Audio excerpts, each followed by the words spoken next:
नौकरी वाली बहू। मीरपुर नाम के शहर में तेजस अपनी पत्नी नीरू के साथ रहता था। पति पत्नी दोनों ही नौकरी करते थे। एक दिन तेजस गांव अपनी माँ के पास फोन करता है। हेलो, प्रणाम माँ। जीते रहो माँ, तुम दादी बनने वाली हो। अरे वाह, ठीक है बेटा, मैं कल ही आती हूँ। जब माँ जी शहर पहुंची तो बेटे बहू ने बहुत अच्छे से स्वागत किया। लीजिए माँ जी चाय। अरे गर्मा गर्म पकोड़े ले आओ माँ के लिए।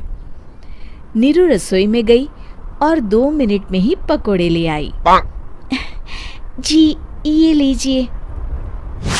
बहू जादू से बनाए हैं क्या? अभी तो रसोई में गई थी। यम्मी। माँ जी, शीला रसोई में पकोड़े तल रही है, मैं बस लेकर आई। हे भगवान, मेरा धर्म भ्रष्ट कर दिया तूने। अब तो गंगा जल से शुद्धिकरण करना होगा। दूसरे दिन, माँ जी मैंने नाश्ता बना दिया है, ऑफिस जा रही हूँ। पर अभी तो घर का सारा काम पड़ा है। शीला आती ही होगी, झाड़ू पोछा बर्तन कपड़े वो सब कर लेगी। हमारे जमाने में घर का सारा काम हम ही करते थे। जी माँ जी, आप बहुत होशियार हैं, मैं घर ऑफिस दोनों नहीं संभाल पाती। तो जरूरत क्या है घर से बाहर जाकर चाकरी करने की?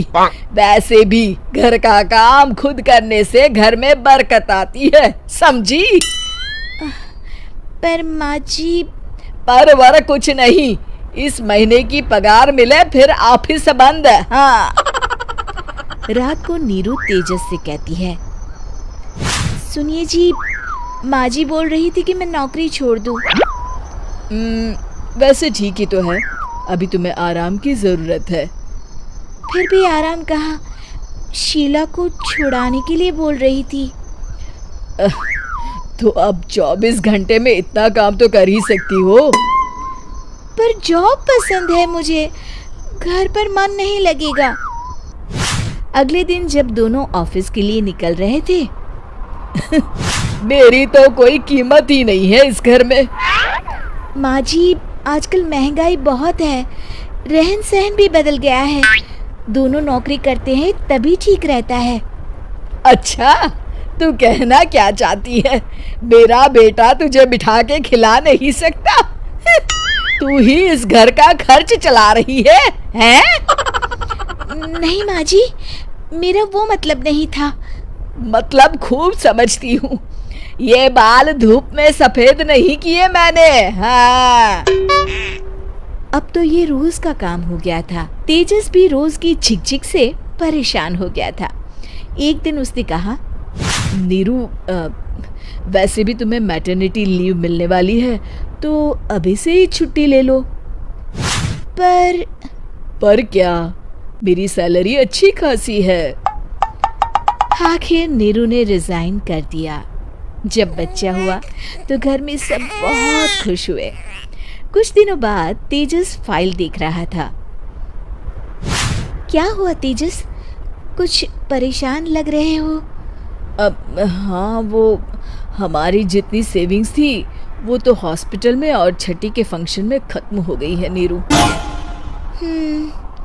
और अभी वैसे मंदी चल रही है तो मैं बोल रही थी कल मुन्ना को हेपेटाइटिस का टीका लगवाना है। नीरू, क्या पोस्टपोन नहीं कर सकते? नहीं जी, बिल्कुल नहीं। अब तेजस को समझ में आ रहा था कि उससे गलती हुई है। पैसों की कमी का असर घर के माहौल पर भी पड़ रहा था।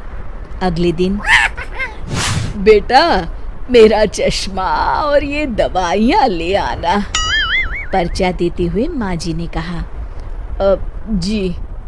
तेजस, मुन्ना के लिए दूध का डिब्बा और डायपर भी ले आना, और ये किराने के सामान की लिस्ट है, इसे भी लाना है। तेजस गुस्से में लिस्ट मरोड़ कर फेंकता है और चिल्लाता है, पैसे क्या पेड़ पर उगते हैं? ये ले आना, वो ले आना। अरे पर ये जरूरत का सामान ही है। वो गुस्से में बिना कुछ कहे ऑफिस चला गया। अरे अरे लंच तो ले जाइए। नीरू दौड़कर डिब्बा पकड़ाती है। एक दिन खाना खाने के बाद, नीरू, अब तो मुन्ना कुछ बड़ा हो गया, तो अब तुम वापस ज्वाइन कर लो ना जॉब। पर इस रिसेशन में जॉब मिलना बहुत मुश्किल है। ट्राई तो करो। फिर मुन्ना? माँ जी है ना, और एक फुल टाइम मेड भी लगा लेंगे। पर माँ जी, उन्हें तो पसंद नहीं। तभी माँ जी वहाँ आ जाती है और प्यार से नीरू के सर पर हाथ फेरते हुए बोलती है, अब मेरी समझ में आ गया बहू, पहले के और अब के समय में अंतर है। तुम काम शुरू करो, मुन्ना की जिम्मेदारी मेरी। मेरी प्यारी माँ जी।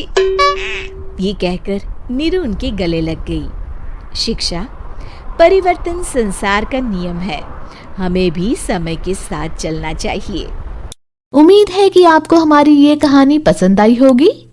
कृपया हमारे चैनल को सब्सक्राइब करें और सभी अपडेट्स के लिए बेल आइकन जरूर क्लिक करें। और हाँ, वीडियो लाइक और शेयर करना मत भूलिएगा।